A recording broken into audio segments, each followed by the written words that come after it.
Pinarangalan ng Pag-asa Award 2007 si Tagum City Mayor Riti Oy kaugnay ng 107th Philippine Civil Service Anniversary Celebration na ginanap sa Cultural Center of the Philippines.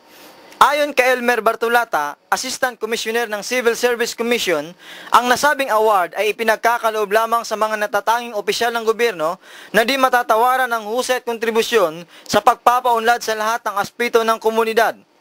Usually ang ginahatagan niya ay ito mga exemplar sa trabaho nila. Ako ang ilang natabang ilang sa pang-gobyerno, kundi sa aspeto sa komunidad. Sa 1.5 million nga mga empleyado sa gobyerno, punong sila na napili sa Pag-asa Award. Ipinakita rin sa nasabing selebrasyon ang mga parangal na nakuha ni Oy mula ng manungkulan ito bilang alkalde ng Tagum City.